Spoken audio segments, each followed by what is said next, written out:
পৃথিবীর সব থেকে উন্নত শক্তিশালী ও বাজ পাখির মতো দেখতে এই যুদ্ধ বিমানের নাম বি-2 স্পিরিট। এটি সাধারণ কোনো যুদ্ধ বিমান নয়, পৃথিবীর সবচেয়ে বিধ্বংসী একটি যুদ্ধ বিমান। আপনি যেমন ভূতকে দেখতে পান না, ঠিক তেমনি এই যুদ্ধ বিমানটি মিশন চলাকালীন সময় কেউ দেখতে পায় না। বলা হয়ে থাকে এই বিমানটি আকাশে উড়া মানে পৃথিবীর শেষ ঘন্টা বেজে যায়। কি আছে এই যুদ্ধ বিমানে যা আমেরিকা পৃথিবীর আর কোনো দেশের সাথে শেয়ার করতে চায় না? কেন আমেরিকা তার সব অস্ত্র বিক্রি করলেও এই যুদ্ধ বিমানটি বিক্রি করতে চায় না?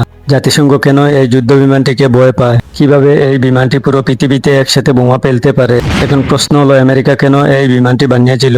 সে সম্পর্কে বিস্তারিত আলোচনা করব এই ভিডিওটিতে। তো চলুন জানা যাক এই বিমানটি সম্পর্কে। 1960 সালের মে মাসে পাকিস্তানের পেশওয়ান এয়ারফোর্স থেকে উড়ে যায় আমেরিকার গোপন যুদ্ধ বিমান লগি ইউটো স্পাই। এটা ছিল অত্যন্ত গোপন মিশন, যার লক্ষ্য ছিল সোভিয়েত ইউনিয়নের গুপ্তচর বৃদ্ধি করা। শীতল যুদ্ধের উত্তেজনা যখন তুঙ্গে, আমেরিকার গর্ব ছিল তখন ইউটো বিমান, যেটা ছিল 80,000 ফুট উচ্চতায় দিয়ে উঠতে পারে। সেখানে কোনো মিসাইল তাকে আঘাত করতে পারবে না। কিন্তু বাস্তবতা ছিল ভিন্ন। সোভিয়েত ইউনিয়নের শক্তিশালী রাডার ইউটো বিমানকে শনাক্ত করেছিল। সঙ্গে সঙ্গে তারা S-75 নামের ডিবিনা মিসাইল ফায়ার করে। সেটা এমন উচ্চতায় গিয়ে ইউটো বিমানকে নিখুঁতভাবে আঘাত করে এবং ভূপাতিত করে। শুরুতে আমেরিকা দাবি করে এটা নাসার আবহাওয়া গবেষণার একটি বিমান, কিন্তু সোভিয়েতরা পাইলট এবং বিমানের গোপন সরঞ্জাম উদ্ধার করে এবং বিশ্ববাসীর সামনে তুলে ধরে।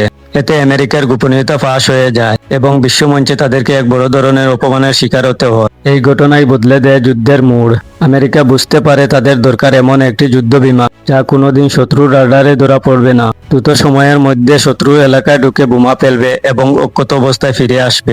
এরপর থেকে আমেরিকা নতুন প্রযুক্তির পথে এগিয়ে যায়। সেই চিন্তাভাবনা থেকে 1978 সালে শুরু হয় অ্যাডভান্স টেকনোলজি বোম্বার প্রোগ্রাম, যার লক্ষ্য ছিল এমন একটি যুদ্ধ বিমান তৈরি করা যা হবে অদৃশ্য এবং ভূতুড়ে। 1989 সালে প্রথমবার আকাশে উড়ে এই বিমানটি, কিন্তু বিশ্বের সামনে 1997 সালে প্রকাশ করা হয় বি-2 বোম্বার বিমান। বি-2 বোম্বারের সব থেকে বড় শক্তি হলো এয়ার স্টেল প্রযুক্তি।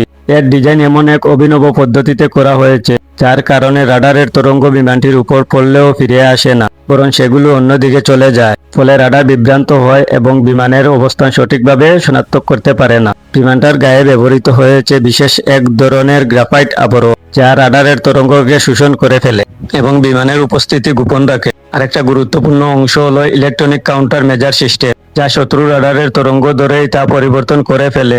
ভুল অবস্থান দেখায়, ফলে রাডার সঠিকভাবে শনাক্ত করতে পারে না। এই বিমানে রয়েছে 14টি পারমাণবিক বোমা, জিপিএস বোমা সহ একসঙ্গে 80টি ক্ষেপণাস্ত্র বহন করতে সক্ষম। 140টি এই ধরনের বিমান তৈরি করার কথা থাকলেও অতিরিক্ত ব্যয়ের কারণে মাত্র 21টি বিমান তৈরি করেছে আমেরিকা, যার মধ্যে একটি বিমান ক্র্যাশ করে নষ্ট হয়ে যায়। বর্তমানে এ ধরনের বিমান 20টি রয়েছে আমেরিকার হাতে। অতিরিক্ত ব্যয়ের কারণে বি-2 বোম্বার বিমানের প্রোডাকশন বন্ধ করে দিয়েছে আমেরিকা। বি-2 বোম্বার বিমানের আরেকটি সুবিধা হলো আজ আকাশে রিফাইলিং করা যায়, যা বিমানের পরিসীমা আরো বেড়ে যায়। এই বিমান প্রতি ঘন্টায় $5.5 লক্ষ জ্বালানি খরচ হয়। এই সবগুলো ক্ষমতাকে একসাথে মিলিয়ে বি-2 বোম্বারকে পৃথিবীর সব থেকে শক্তিশালী ও ভয়ঙ্কর যুদ্ধ বিমান বানিয়ে তুলেছে।